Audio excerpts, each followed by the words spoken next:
Esta cerimônia está sendo transmitida pelo canal do IEA ao vivo. Neste momento, daremos início à assinatura do protocolo de intenções para a cooperação internacional entre a Universidade de São Paulo e o New Development Bank e a conferência O Novo Capítulo da Globalização, Governança e Conhecimento.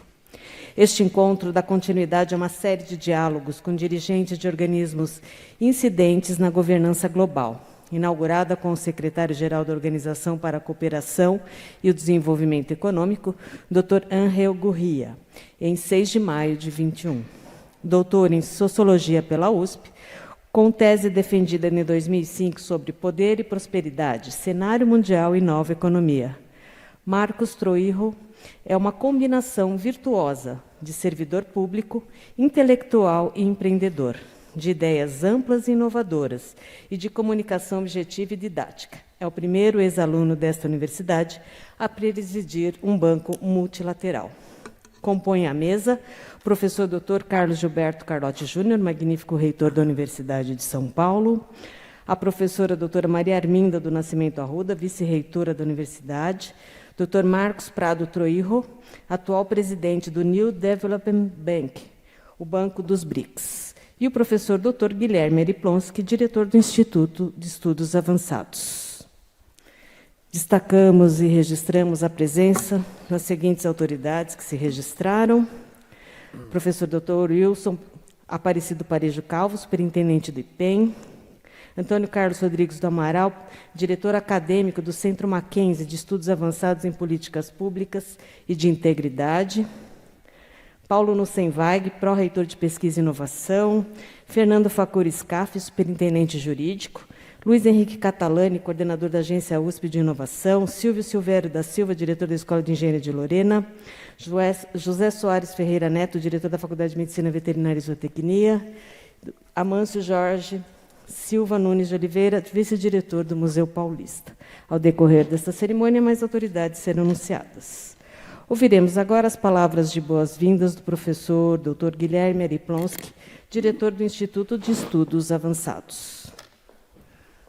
Bom dia, magnífico reitor, magnífica vice-reitora, caro presidente do banco, Marcos Troijo, amigo, me permita chamá-lo assim.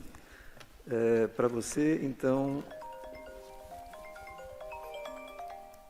desculpem, falha técnica. Para você, não é boas-vindas, é bom retorno. A casa é sua, você, como foi dito, você se formou aqui, é um orgulho nosso termos, acho que pela primeira vez, alguém nessa série internacional em que a gente pode falar em português, né? Em geral tem que falar em inglês, né? Então, é muito bom tê-lo aqui, caro Marcos. Poucas palavras. Primeiro, magnífico reitor, magnífica pró-reitora, amigos, amigas, quando o Instituto de Estudos Avançados foi estabelecido, foi criado, em outubro de 1986, pelo professor Goldenberg, no primeiro ano da gestão reitoral, o professor Goldenberg tinha duas intenções, isso ouvido da própria voz dele, mais recentemente. A primeira é fazer com que a universidade, o IA, contribuísse para que a universidade aumentasse a interdisciplinaridade, ou seja, aumentasse a porosidade interna entre as suas áreas. E a segunda razão é contribuir para que a universidade, como um todo, tivesse um espaço de diálogo com personalidades internacionais, diálogo intelectual, evidentemente, com personalidades internacionais. Tanto isso é verdade que, menos de um mês após a criação do Instituto, em novembro daquele mesmo ano, 86, houve a primeira conferência dessa magnitude com o John Kenneth Galbraith, que veio falar, deixa eu ver o nome exato da palestra dele.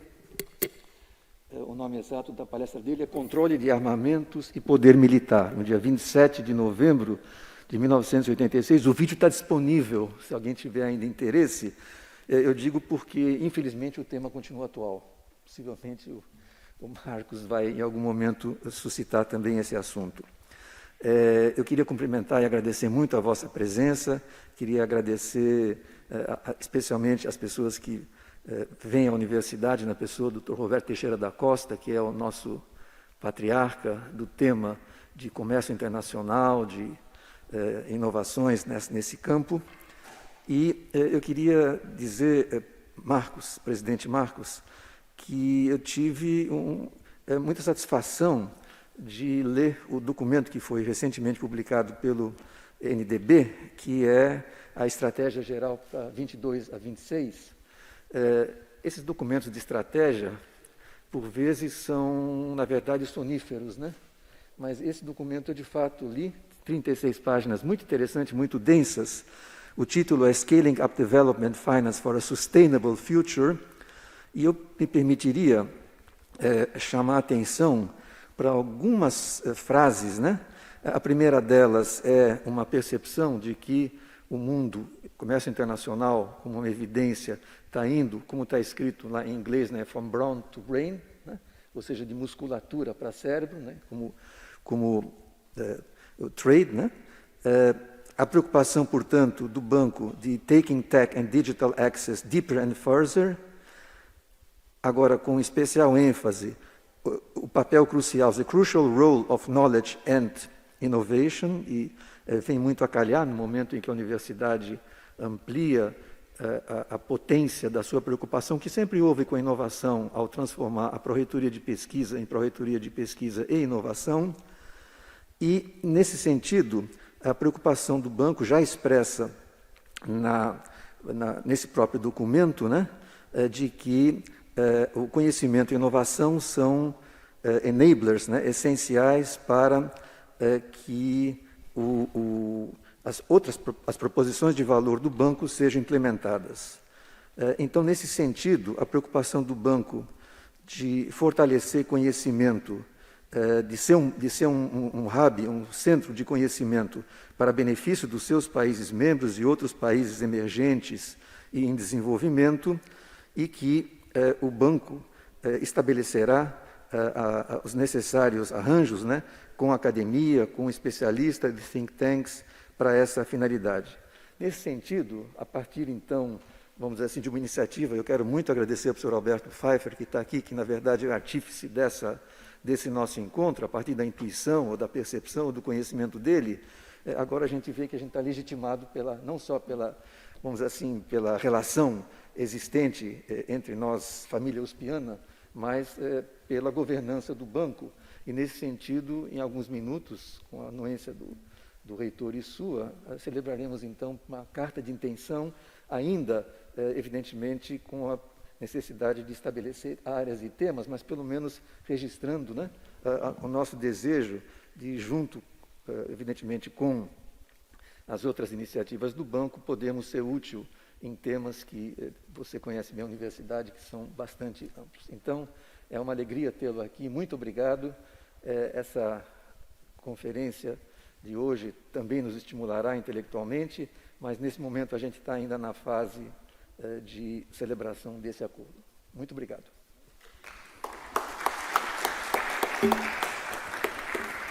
Registramos e agradecemos também a audiência das seguintes autoridades: professor Dr. Luiz Bevilacqua, professor emérito da Universidade Federal do Rio de Janeiro; professor Dr. Demi Genstico, diretor-presidente da NIC.br; senhor Geraldo Ribeiro do Vale Heinel, diretor da Fiesp; professor Dr. Roberto Leal Lobo e Silva Filho, reitor da Universidade de São Paulo, no período de 90 a 93; José Pinhata Otoque, superintendente do Hospital Universitário; Regina Zilit, diretora da Escola de Enfermagem; Marília Afonso Rabelo Busalaf, diretora da Faculdade de Odontologia de Bauru; e Joilson Martins, vice-diretor da Faculdade de Ciências Farmacêuticas.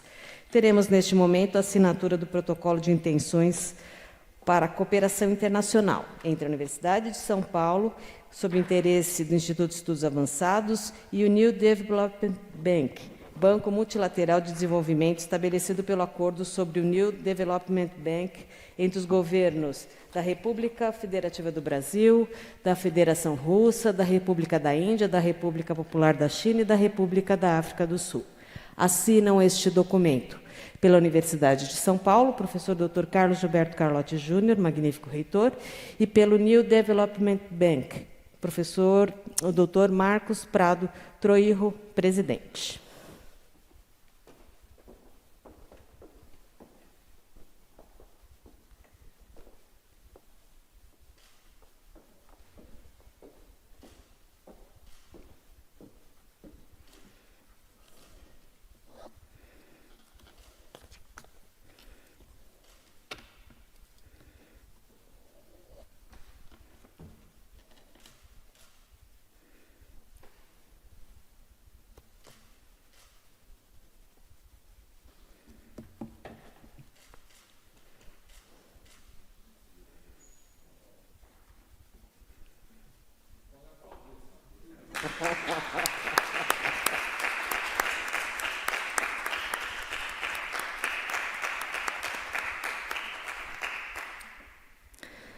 Anunciamos neste momento as palavras do professor Dr. Carlos Gilberto Carlotti Júnior, magnífico reitor da Universidade de São Paulo.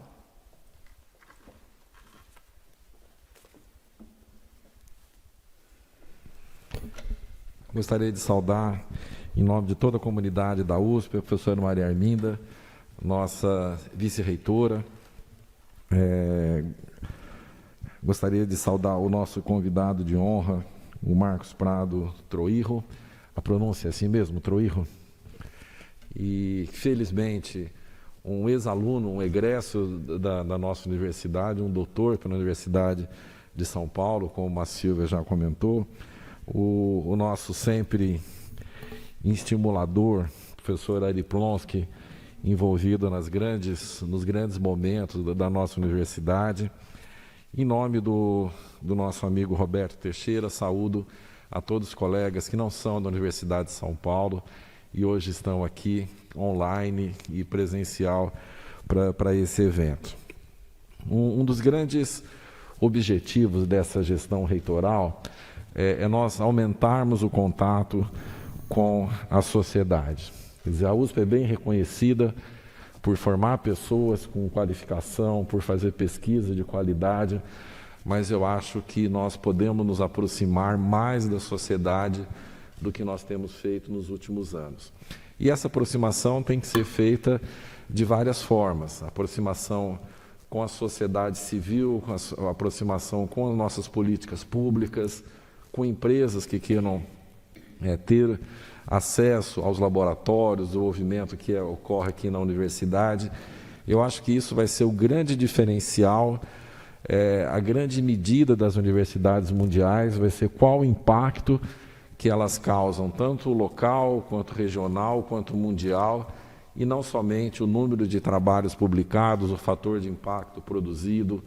Eu acho que isso vai ser uma mudança muito grande e requer que a universidade mude a sua postura, que a universidade ela converse melhor com vários atores, e não no sentido só de mostrar conhecimento, mas no sentido também de absorver o que essas instituições têm a colaborar com a universidade, para que nós possamos aperfeiçoar o nosso sistema de ensino, o nosso sistema de pesquisa, e fazer isso acoplado ao que a sociedade quer.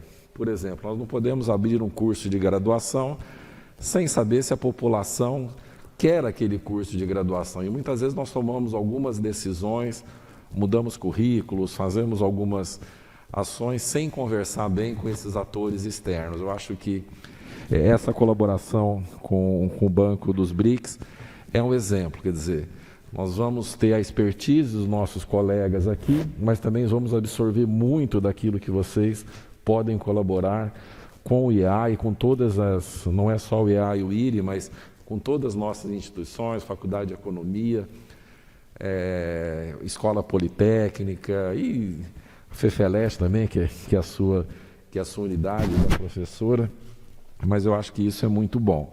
E esse é um momento importante, porque o mundo está se transformando de maneira muito rápida.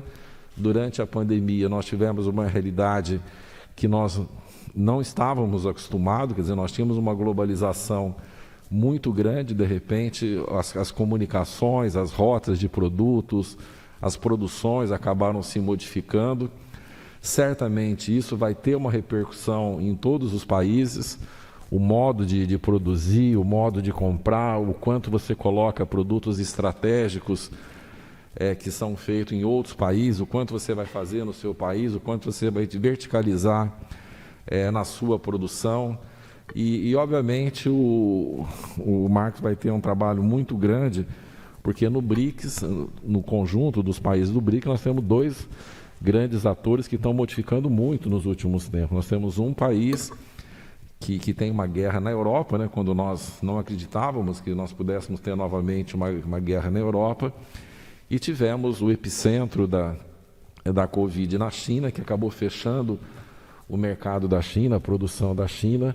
Isso certamente vocês vão ter que analisar e vão ter que refazer o que vocês imaginavam antes da pandemia. Então, eu fico muito feliz de ter um ex-aluno nessa posição, um ex-aluno nosso trazendo esse conhecimento e retribuindo, de certa forma, para a universidade a possibilidade de nós termos o contato com uma instituição tão importante, com esse banco que tem repercussão mundial.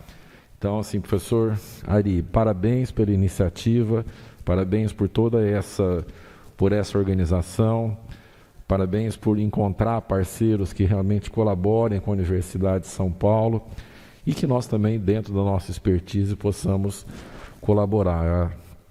E vamos trabalhar em prol da sociedade. Eu acho que isso é importante, que a universidade não fique olhando só internamente, mas olhe o que nós podemos mudar na população de São Paulo. Acho que todo mundo que acorda pela manhã não é só vou dar uma aula, eu vou dar uma aula, mas eu quero modificar com aquela aula alguma coisa dentro da nossa sociedade. Então, super obrigado por você aceitar essa parceria com a universidade. Certamente o nosso time aqui, representado pelo professor Ari, saberá bem representar a universidade e que nós possamos, com os outros colegas, também, o Amâncio, acho que também está bastante envolvido nessa parceria. Tenho certeza que você vai ficar bem impressionado com uma volta à USP de novos colegas que vão colaborar com você. Então, é um prazer poder assinar esse documento e estou bastante ansioso para ver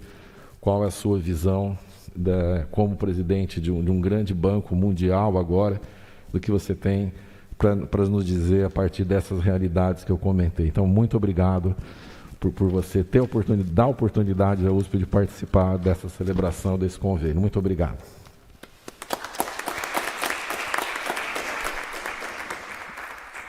Teremos agora, neste momento, a conferência O Novo Capítulo da Globalização, Governança e Conhecimento, com o Dr. Marcos Troirro.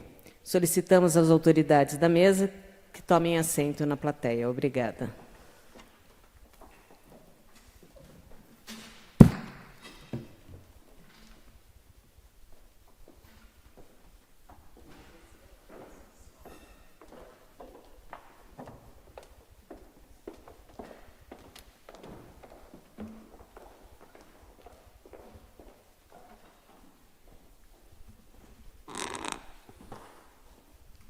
Muito bom dia.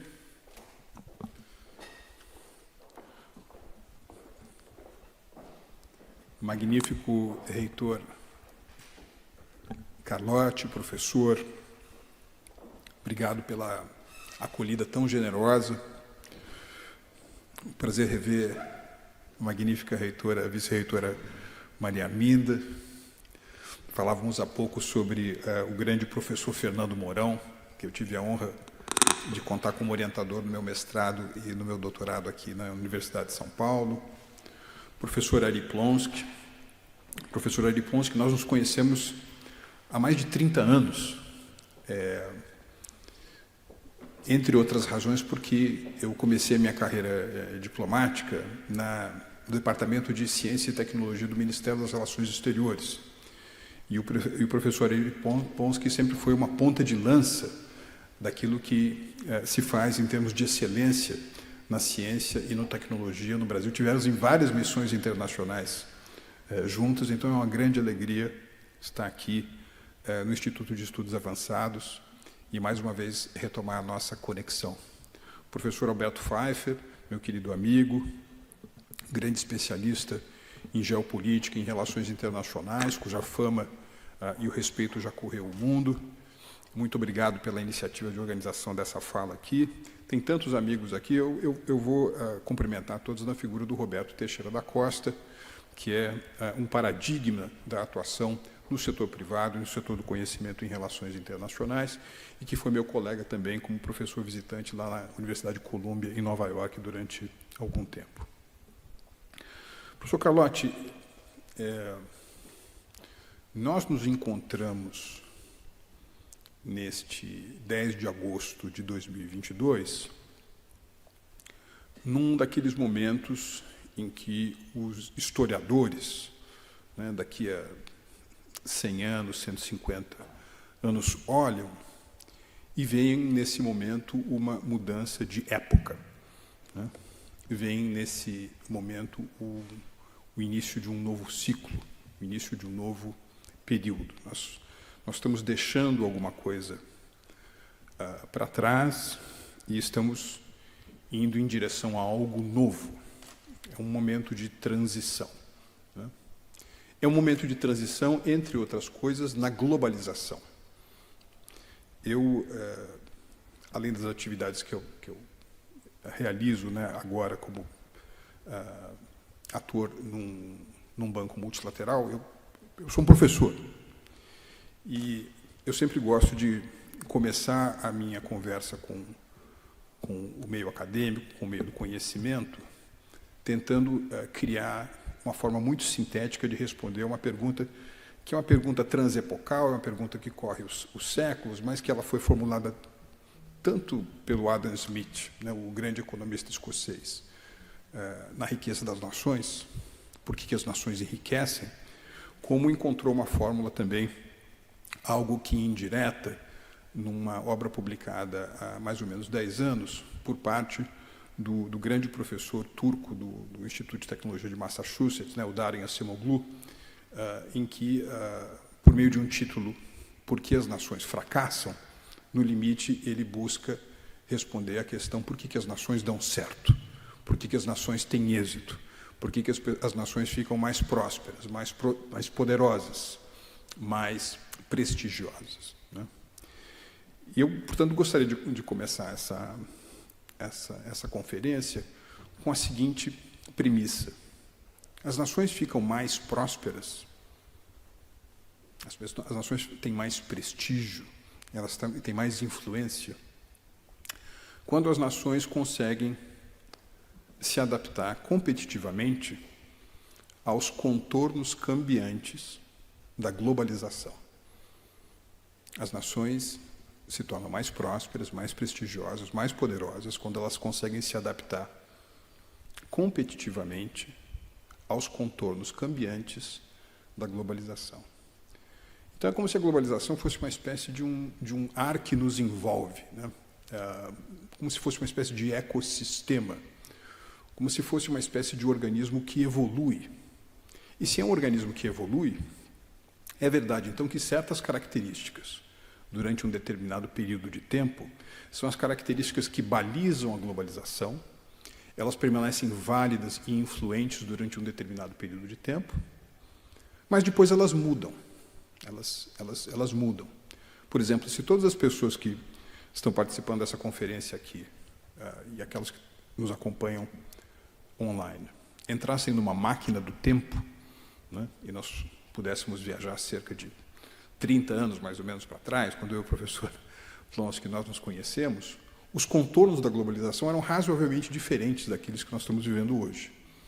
Por exemplo, era um período em que, com a queda do Muro de Berlim, com o desmantelamento da União Soviética, havia uma espécie de ideia de que o Ocidente tinha triunfado, uma vitória do Ocidente, o que ganhou muito bem, digamos assim, resumo no famoso artigo, né, do cientista político americano Francis Fukuyama, quando ele se pergunta se a história havia acabado, porque o liberalismo, a economia de mercado, a democracia representativa, o Estado de Direito forneceriam uma bússola tão absolutamente radiante e forte não é, que modelos alternativos de organização da sociedade não seriam possíveis. Um pouco ainda, mais uma vez, naquele momento eufórico de final de Guerra Fria e de desmantelamento da União Soviética.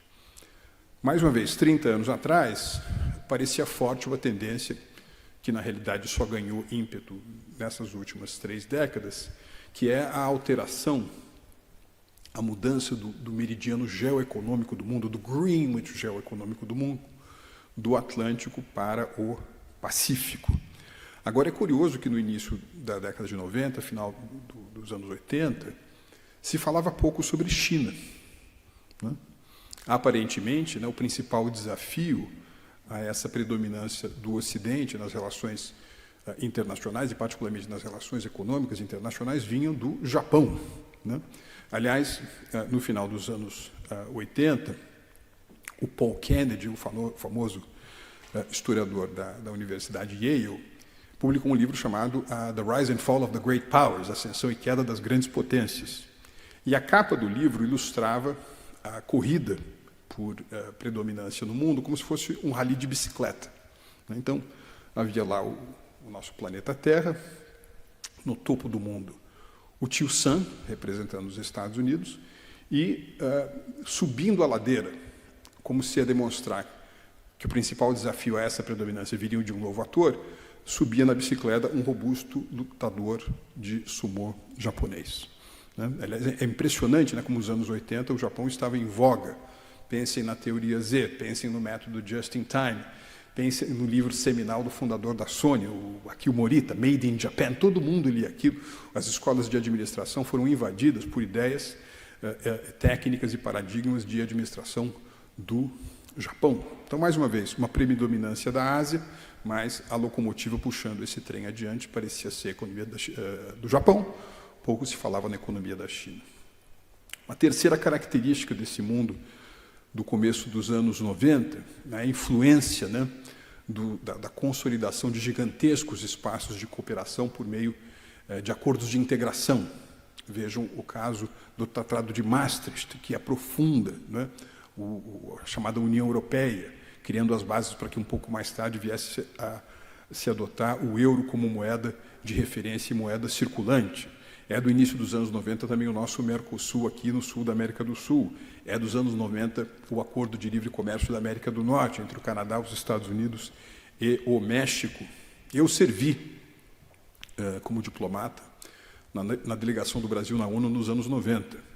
E eu me lembro que, de vez em quando eu interagia com colegas de outros países, os alemães, os austríacos, os italianos, muitos deles diziam o seguinte: olha, no futuro nós seremos menos italianos, menos austríacos, menos alemães, nós seremos mais europeus. A tendência é que a globalização avance e que, por vezes, esses processos de integração sejam vistos como uma escala num percurso maior em direção a um mundo verdadeiramente globalizado. E uma quarta característica dessa globalização que nós vivíamos, né, mais uma vez, na virada dos anos 80 para os anos 90, tem que ver com uma das matérias-primas mais fundamentais dessa instituição onde nós nos localizamos hoje, que é o tema da inovação. Me parece que a modalidade, particularmente nos anos 80, de conceber inovação era sinônimo de reinvenção corporativa de grandes empresas transnacionais. E talvez o exemplo mais ilustrativo desse processo seja o próprio exemplo da transformação de um gigante chamado IBM.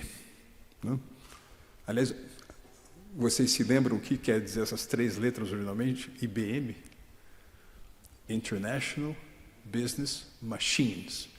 Porque era uma empresa que fazia máquinas, fazia coisas físicas e tangíveis, fazia computadores do tipo mainframe, que tinham o tamanho desse auditório e que necessitavam de sistemas de refrigeração tão grande quanto o próprio computador. E, de repente, esse gigante, não é? essa grande entidade corporativa deixa o mundo do hardware, vai para o mundo do software, cria os embriões daquilo que mais tarde nós conheceríamos como computação em nuvem ou Big Data, vai do tangível para o intangível, do concreto para o abstrato, do hard para o software. e até que hoje se encontra aí como um dos principais atores nesse universo da inteligência artificial, smartware, uma nova fase desse processo de inovação. Apenas as grandes corporações teriam os níveis de orçamento destinado à pesquisa, desenvolvimento e inovação que seriam capazes de gerar novas e sucessivas ondas de inovação. Nos anos 80, a expressão Start-up Company não existia. A expressão Start-up Company não existia. Essa realidade de um conjunto de algumas boas ideias, às vezes concebidas numa garagem, que acessa uma fonte de capital do tipo investidor anjo, não é? E que rapidamente viraliza, se expande por meio da rede e se tornam empresas transnacionais, é um fenômeno razoavelmente recente da globalização. Basta atentar ao fato que, apenas se você olhar a Nasdaq, né, das 50 empresas de maior valor, cerca de 35 delas não existiam no começo dos anos 2000. Então, nós estávamos vivendo, mais uma vez eu utilizei como marco referencial o começo dos anos 90, nós estamos vivendo aquilo que eu gosto de chamar um período de globalização profunda. Então, para me associar à minha premissa inicial, de que os países ascendem, que os países se tornam mais prestigiosos e prósperos, se eles se adaptam competitivamente à globalização, então, durante esse período de globalização profunda, aqueles países e empresas que ascenderam, que se tornaram mais relevantes, mais importantes, mais pujantes, foram aqueles que se adaptaram competitivamente a um ecossistema que conjugava, as ideias de livre mercado, democracia representativa, Estado de Direito. 2, que prestavam atenção a essa mudança do meridiano geoeconômico para a Ásia. 3, que tinham a atenção a esses processos de aumento de escala de integração regional. E 4, que embarcavam na onda da inovação, sobretudo a partir dessas gigantescas unidades empresariais. A minha impressão é que esse mundo foi predominante, né, como ecossistema de globalização até mais ou menos o ano de 2008. Né? Ou seja, com a chamada crise dos subprimes, com a crise de alguns grandes bancos de investimento, como é o caso do Lehman Brothers, que desaparece em 2008. Naquele período, 2008 e 2011, com a crise das dívidas soberanas das economias mediterrâneas da Europa, me parece que nós pisamos no freio da globalização profunda. A globalização mudou. Ela mudou. Né? Aquilo que se entendiam, né, como os paradigmas dominantes que emergem com a chamada tese do fim da história passam a ser criticados. Retira-se algo que é a certeza da inevitabilidade do sucesso dessas teses que estavam associadas, mais uma vez, ao fim da história. Claramente, o processo de mudança das placas tectônicas da economia pende para a Ásia, mas claramente esse é um processo liderado pela China, não mais pelo Japão. Entra em questionamento a validade dos processos de integração econômica e política regional. Vejam a decisão dos britânicos de 2016 de saírem da União Europeia, veja a decisão dos Estados Unidos de renegociarem o Acordo de Livre Comércio da América do Norte, que, aliás, perdeu esse nome, não se chama mais NAFTA. Veja o caso do Mercosul também, que durante muito tempo ficou algo que imobilizado depois daquele momento inicial em que se multiplicaram as relações econômicas entre os sócios do Cone Sul, numa fortaleza, algo que em si mesmada, pouco permitindo de inserção econômica internacional dos seus sócios originais. E, no limite, a ideia de inovação também passou por uma mudança importante. Não mais apenas os grandes gigantes corporativos são os motores da inovação, mas a possibilidade também de que, muito rapidamente, como eu mencionei há pouco, as startups pudessem ser vetores agilíssimos da atividade de inovação. Ou seja, a gente passou, reitor, de um modelo de globalização profunda para um modelo de risco de desglobalização, né? Que começa, como mencionei, em 2008 e que talvez ainda não tenha terminado, mas a minha impressão é que essas características do risco de desglobalização que a gente vive já agora há quase 15 anos estão também passando por uma metamorfose, né? Ou seja, na próxima década e meia, nas próximas 2 décadas, nós estaremos jogando um jogo diferente. Os quadrantes serão outros, e é isso que eu gostaria de descrever nesse momento. Muitos acham que um elemento essencial desses novos fatores encontra-se no fato de que ainda nós estamos vivendo os efeitos da Covid. Não é isso? Talvez, ou seguramente, a principal crise relacionada à saúde no mundo desde a gripe espanhola de 1918. Outros vão dizer que, associado a esse problema de Covid, nós estamos vivendo também uma grande interrupção, um grande intervalo, é assim que classifica o Martin Wolf, né, o principal colunista do Financial Times, o mundo que a gente vive. Porque muitas decisões econômicas de longo prazo estão com o freio de mão puxado, porque nós queremos um pouco mais de clareza no horizonte, e, portanto, essa prolongação, esse prolongamento da pausa acaba criando uma sensação geral de subdesempenho para a economia, com uma série de efeitos sociais graves em diferentes partes do mundo. Alguns vão dizer que os efeitos disso, associados da Covid, geram uma situação que é algo semelhante ao período que se seguiu à queda da Bolsa de Valores de Nova York em 1929. É um conjunto de anos nada invejável, né, que a literatura econômica acabou chamando de Grande Depressão. Outros vão dizer o seguinte: associado a essa Grande Depressão e também aos efeitos da Covid, nós tivemos um estonteante aumento da base monetária no mundo. A propósito, hoje, de cada 6 dólares em circulação, Roberto, um não existia há 18 meses. De cada 6 dólares em circulação no mundo hoje, um não existia há 18 meses. Então, é uma expansão da base monetária muito acentuada, que se fez também, entendo, como reação àquele momento mais grave da Covid como pandemia e como realidade a influenciar decisões econômicas, e que tem como resultado inflação. Inflação altíssima na Europa, inflação altíssima nos Estados Unidos.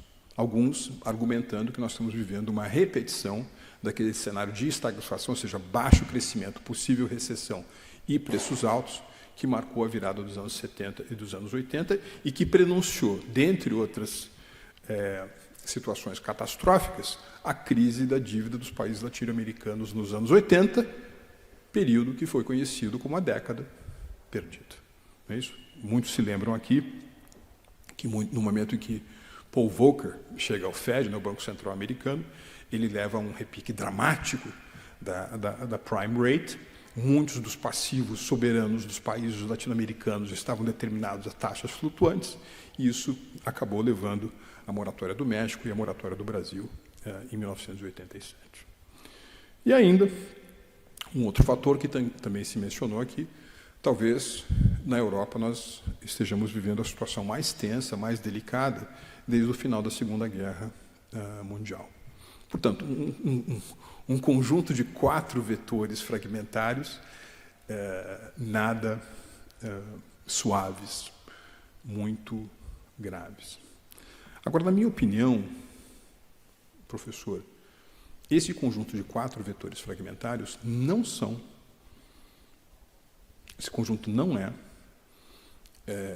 uma das principais características da globalização que vem por aí, né, desse novo capítulo da globalização. Eles são importantes, são relevantes, mas eles não são determinantes. Há outras coisas acontecendo no mundo que, a meu ver, serão de impacto maior e mais duradouro. A imagem que eu gosto de utilizar para expressar isso é algo que eu vivi há um mês aqui, já estava em São Paulo, estou num apartamento perto do Parque Ibirapuera, E, de repente, olhando pela janela, eu vejo que 4 pássaros lindos, vêm pousar à beira da janela. 4 pássaros, em São Paulo, lindos, à beira da janela. Eu não tive dúvida, vou tirar uma foto desses pássaros. Conforme eu fui tirar a foto, passava pelo fundo um avião. Então, na foto aparecem os 4 passarinhos e, no fundo, o avião.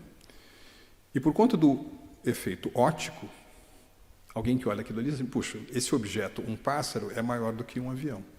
Mas, na realidade, aquilo que nos é muito imediato acaba nos consumindo demais atenção.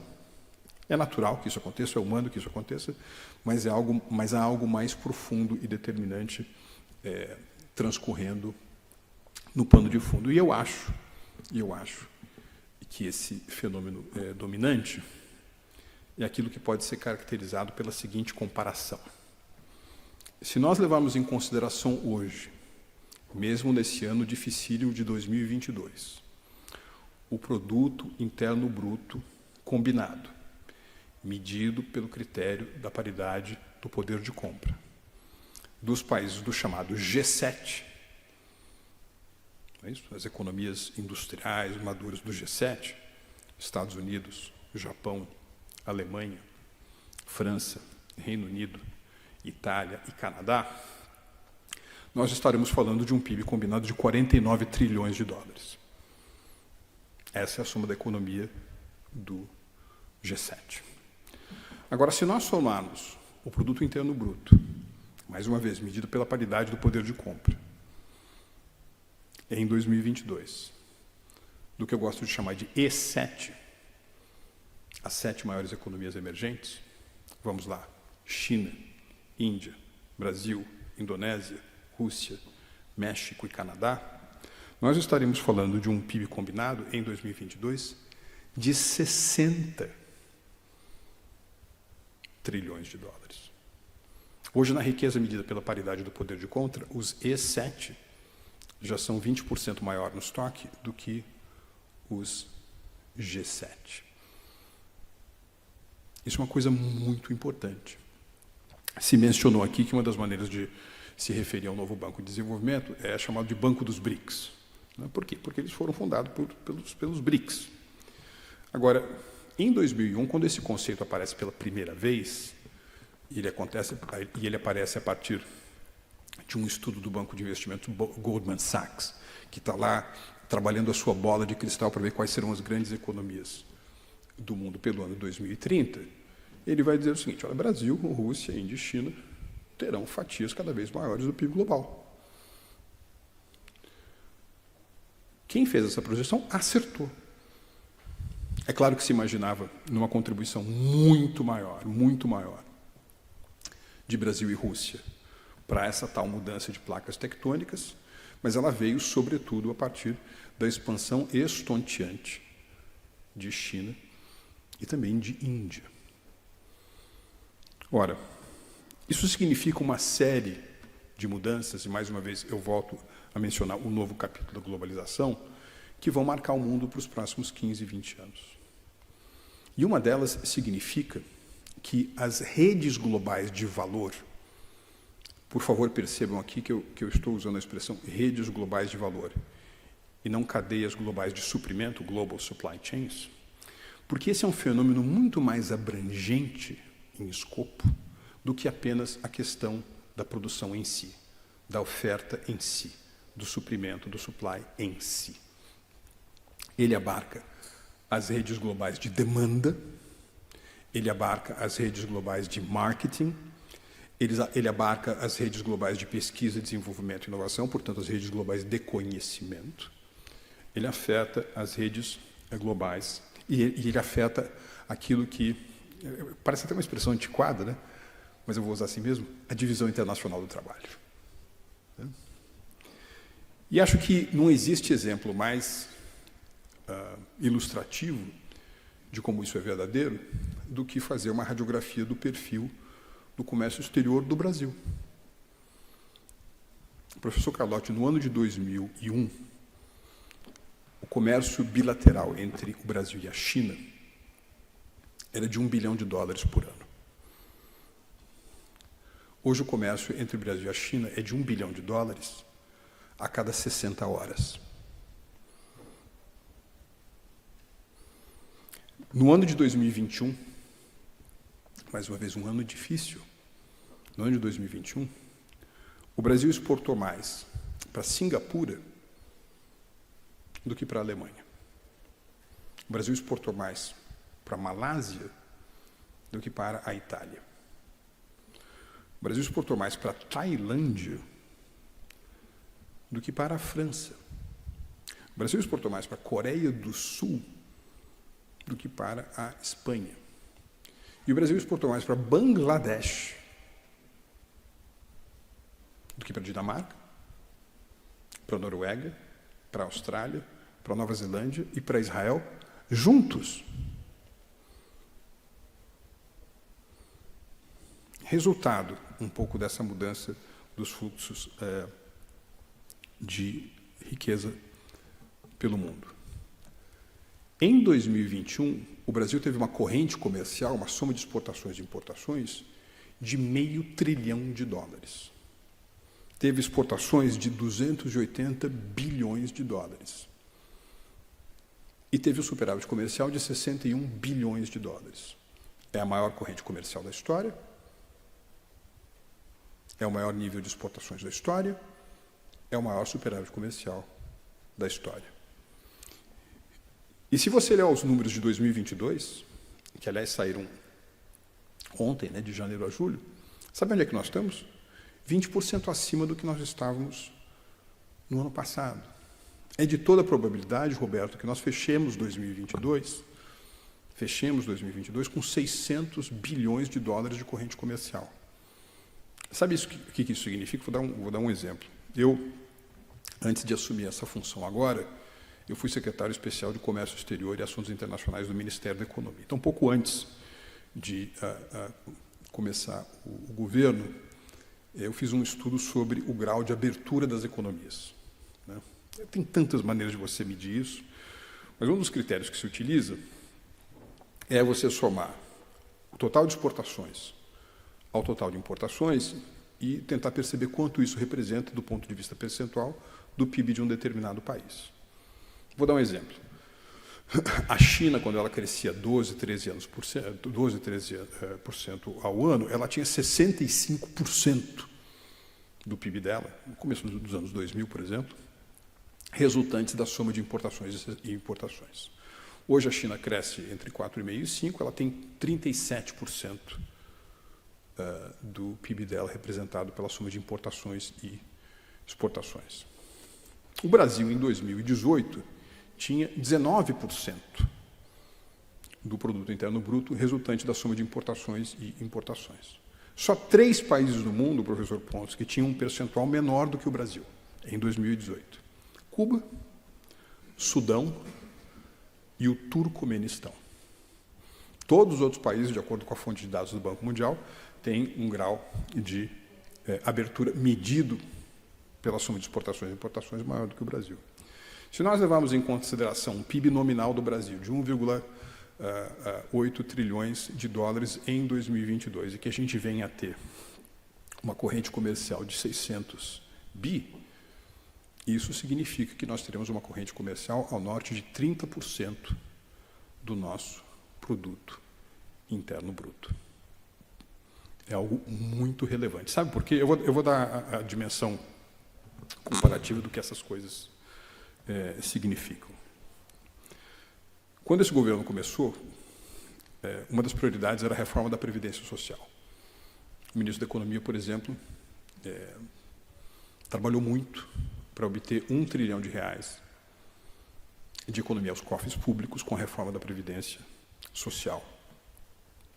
Eu me lembro que uma vez nós estávamos chegando no Ministério da Economia, no escritório aqui em São Paulo, era um momento de uma grande popularidade do ministro da Economia. As pessoas olharam para o ministro e disseram o seguinte: Paulo Guedes tem razão, Previdência R$1 trilhão, R$1 trilhão de reais de economia aos cofres públicos ao longo de uma década. Fiquem com esse número na cabeça. Meus amigos, a China, nesse período de 2022 a 2000, 2032, os próximos 10 anos, importará do resto do mundo 25 trilhões de dólares. 2,5 trilhões de dólares por ano. O Brasil, se nós levarmos em consideração a média dos últimos 5 anos, ocupa 4% de tudo aquilo que a China compra do mundo. Aliás, numa conversa, né? Quanto o Brasil tem do mercado chinês? Quanto a China importa? 4%. Vamos supor que nos próximos 10 anos a gente não faça nenhum esforço incremental e a gente apenas mantenha a nossa fatia de mercado das compras chinesas, ou seja, mantemos os 4%. Ora, 4% de 2,5 trilhões de dólares são 100 bilhões de dólares. 100 bilhões de dólares ao câmbio de hoje são 520 bilhões de reais. Isso significa o seguinte, que se o Brasil manter a sua fatia de vendas externas para a China, apenas no seu comércio com a China, apenas nas suas exportações com a China, ele tem uma reforma da Previdência a cada 20 meses. Em 10 anos, são 6 reformas da Previdência. São números brutais. Ainda mais se nós levarmos em consideração outras características desse novo capítulo da globalização que vem por aí. Pensem no mapa mundi, pensem na grande massa territorial da Ásia, e aí nós vamos fazer o seguinte exercício. A gente tira a porção do Oriente Médio da Ásia, a gente tira a China, que é a maior economia da Ásia, e a gente tira o Japão, que é a segunda maior economia da Ásia. Hoje, o Brasil exporta mais para essa Ásia, exclusive China, exclusive Índia e exclusive Oriente Médio, do que para a União Europeia. Hoje, o Brasil exporta mais para a China do que para os Estados Unidos, para a União Europeia e para o Mercosul, juntos. E tem várias outras coisas acontecendo ao mesmo tempo. Porque, se vocês levarem em consideração que é verdade o fato de que a placa tectônica mudou e o epicentro da economia global está na Ásia. Então, nós temos uma característica, nesses próximos 20 anos, que é particularmente atraente. Porque se nós levarmos em consideração os 1,5 bilhão de chineses, 1,4 bilhão de indianos, 280 milhões de pessoas na Indonésia, 230 milhões de pessoas no Paquistão, 180 milhões de pessoas no Bangladesh. Nós estamos falando de um contingente gigantesco da população mundial que vai crescer a taxas econômicas superiores a 7% ao ano. E 7% ao ano, nos ensinam os matemáticos, significa dobrar a sua renda per capita ao longo de uma década. É a regra dos 70. 70 dividido por 7, 10. 10 é o número de anos que se leva para você dobrar a sua renda per capita. Ora, e se a renda per capita desses países é baixa, ou é uma renda média baixa, vamos supor lá que você pense num determinado país asiático com um grande contingente populacional, que tem renda per capita de 3 mil dólares por ano. Se ao longo de uma década você dobra a sua renda per capita de 3 mil para 6 mil, vocês sabem o que é que a experiência e a literatura econômica nos ensinam como destino dessa renda? Ela vai para o consumo de alimentos. As pessoas comem mais e os países investem mais em infraestrutura. De modo que, a meu ver, a demanda mundial por alimentos, que tem sido alterada em tempos recentes, o faz, ou seja, tem essa mudança por razões muito mais profundas e estruturais e duradouras do que apenas problemas logísticos ou problemas de conflito geopolítico no coração da Europa. O mapa da demanda mundial por alimentos mudou para sempre. É um erro, e eu vejo isso, os jornais publicando isso, falando em um novo boom de commodities, um novo superciclo de commodities. As coisas estão mudando, a meu ver, estruturalmente. Isso, mais uma vez, vai gerar uma série de oportunidades para o Brasil e uma série de oportunidades que estão na fronteira entre, digamos assim, a dimensão econômica e a dimensão do conhecimento. Vou dar alguns exemplos aqui. Eu estive na Índia, mês que vem eu vou à Índia novamente, mas eu estive na Índia no começo de 2020. E numa conferência lá com empresários indianos, gente de think tank indiano, etc., eu estava argumentando em favor de uma maior presença, não é, das exportações brasileiras do agronegócio para a Índia. A Índia é um mercado bastante protegido do ponto de vista agrícola, de alimentos. E depois dessa passagem pela Índia, eu recebi um convite para falar no INSEAD, em Fontainebleau, na França. E um dos principais professores de estratégia dessa grande instituição é um indiano. Aí, quando ele me viu, ele falou assim: Marcos, poxa, ouvi a sua fala lá em Delhi. E eu gostei muito. Eu tenho certeza que o comércio Brasil-Índia pode ser a inveja do mundo, pode ser um objeto de inveja do mundo, de admiração no mundo.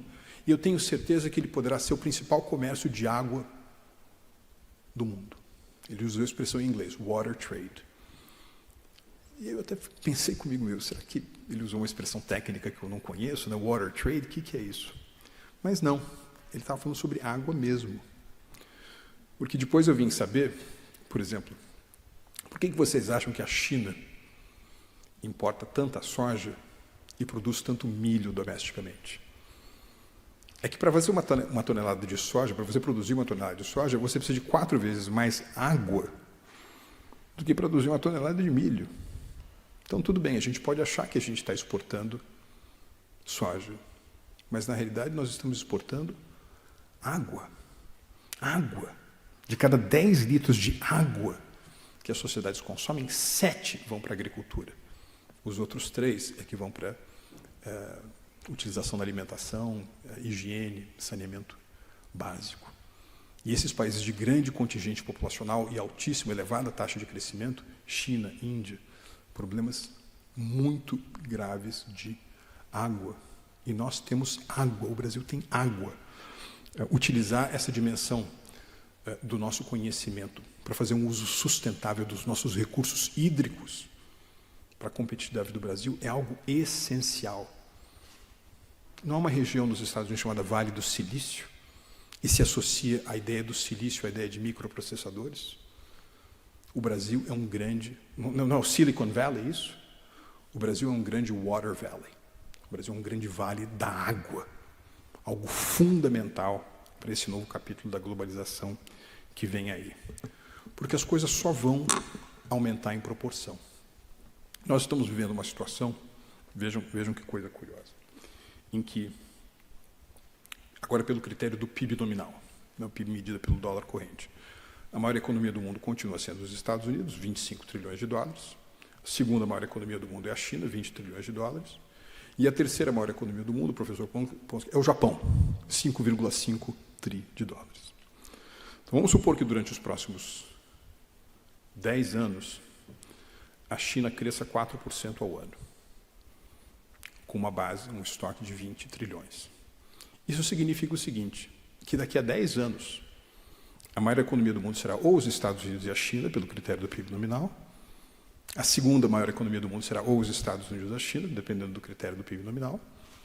E a terceira maior economia do mundo, ultrapassando a hoje terceira, que é o Japão, será uma China que não existe. E que será criada do ponto de vista do consumo ao longo dos próximos 8 anos. Porque é o tempo que vai levar para o PIB incremental da China superar o que hoje é o PIB da terceira maior economia do mundo, que é o Japão. Tudo isso significará oportunidades extraordinárias para um país como o Brasil. E aqui um diferencial importante será em que medida, mesmo em setores em que nós temos tradicionais vantagens comparativas, nós conseguiremos agregar conhecimento e, portanto, agregar valor.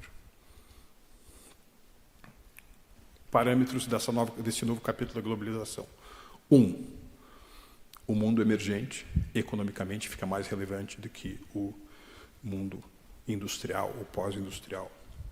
2, a reconfiguração não apenas das cadeias de suprimento, mas das redes globais de valor. 3, eu vou mencionar aqui porque é fundamental. No novo Banco de Desenvolvimento, nós estamos percebendo uma verdadeira metamorfose de infraestrutura, do que significa infraestrutura. Infraestrutura, até recentemente, significava apenas a infraestrutura física, as pontes, os aeroportos, os portos, as ferrovias, as estradas. Hoje, me parece que há uma espécie de simbiose, um casamento entre aquilo que é infraestrutura física e aquilo que é intensivo em tecnologia, mesmo para a chamada infraestrutura social. Infraestrutura era vista como infraestrutura educacional, o prédio da escola em si. Se esse prédio da escola em si não estiver conectado de alguma forma, seja por conta de infraestrutura de conexão, seja por conta de conteúdos, tablets, instrumentos móveis. Outro dia eu conversei com um grande cientista social, perguntei a ele, qual você acha que é o principal problema da infraestrutura no mundo hoje? Ele me disse, Marcos, há 500 milhões de crianças com menos de 12 anos de idade no mundo hoje que, por conta de questões ligadas à pandemia, não estão conseguindo ter aulas presenciais e elas não conseguem ter nenhum tipo de educação remota por conta da ausência dessa infraestrutura que combina, mais uma vez, o prédio da escola com a emissão de ondas de conexão aliadas a tablets e conteúdos que permitam a educação remota. O mesmo vale, por exemplo, para a infraestrutura social do ponto de vista da saúde. O que é infraestrutura da saúde? É o prédio físico do hospital em si? Ou é o prédio físico do hospital em si associado a, por exemplo, sistemas de early warning, né, detecção rápida de comunicação de uma determinada enfermidade para outras unidades de saúde, de modo a prevenir, por exemplo, a emergência de uma nova pandemia. Então, há no mundo uma espécie de metamorfose também da infraestrutura, que é algo, mais uma vez, que o novo Banco de Desenvolvimento está muito atento e onde nós temos, eu acho, reitor, uma possibilidade de cooperação muito grande, porque se há uma nova infraestrutura, deve haver uma nova política de desenvolvimento. E se deve haver uma nova política de desenvolvimento que leva em consideração essas novas exigências infraestruturais da economia 4.0, então essa é uma história a ser construída, ela não está pronta e ela será o resultado, por exemplo, de coisas que a gente possa vir a fazer juntos. Sobretudo, e aqui eu menciono o quarto ponto do que eu acho que é a essência desse novo capítulo da globalização, nós estamos migrando para uma fase da economia mundial. Nós tivemos o ciclo do café, o ciclo da borracha, o ciclo da cana-de-açúcar, o ciclo do aço, o ciclo do transistor, o ciclo do microprocessador. Nós estamos embarcando num ciclo do talento, a ponto de que algumas pessoas mencionam. O professor Klaus Schwab, por exemplo, diz que nós não estamos mais vivendo no capitalismo, porque o capital não é mais o mais importante fator de produção, mas sim o talento. Então, nós teríamos que dizer que nós estamos vivendo no talentismo. Esse é o modo operandi, em que nós nos encontramos agora. Bem, eu pergunto, qual é a grande instituição geradora e circuladora de talento? É a universidade. Então, a universidade ela passa a ter um papel, a meu ver, ainda mais basilar, ainda mais central nessa economia que vai substituir progressivamente a manufatura pela mentifatura. Vai substituir o manufacturing pelo mindfacturing. Eu acho, em linhas gerais, magnífico, reitor, que esses serão os principais pontos cardeais dessa nova globalização que está por aí. É uma nova globalização que favorece o aparecimento de novas instituições, como é o caso do novo Banco de Desenvolvimento. Aliás, nós expandimos já o nosso quadro de associados para além dos BRICS, que são os membros fundadores. Na minha gestão, nós trouxemos os Emirados Árabes Unidos, que hoje são uma grande fonte de investimento e de poupança de longo prazo, porque lá se sediam alguns dos maiores fundos soberanos do mundo. Trouxemos Bangladesh, como mencionei, que é o país que mais cresce, na região que mais cresce do mundo. Trouxemos o Egito, que é hoje, pelo critério da paridade do poder de compra, a maior economia do continente africano. Trouxemos o nosso vizinho Uruguai, que é um país que tem uma longa experiência em multilateralismo, e vamos continuar no processo também de expansão de membros, um processo bem equilibrado, regionalmente equilibrado, gradual. Isso é algo que vai acontecer. Esse cenário que se discutindo, se bem aproveitado, cria, a meu ver, chances sem precedentes para instituições como a USP e também para países como o nosso Brasil. Muito obrigado.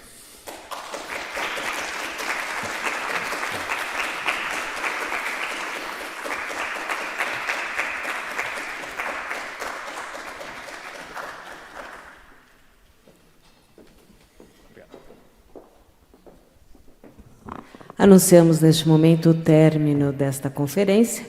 A Universidade de São Paulo agradece a presença e a audiência de todos e deseja uma ótima tarde.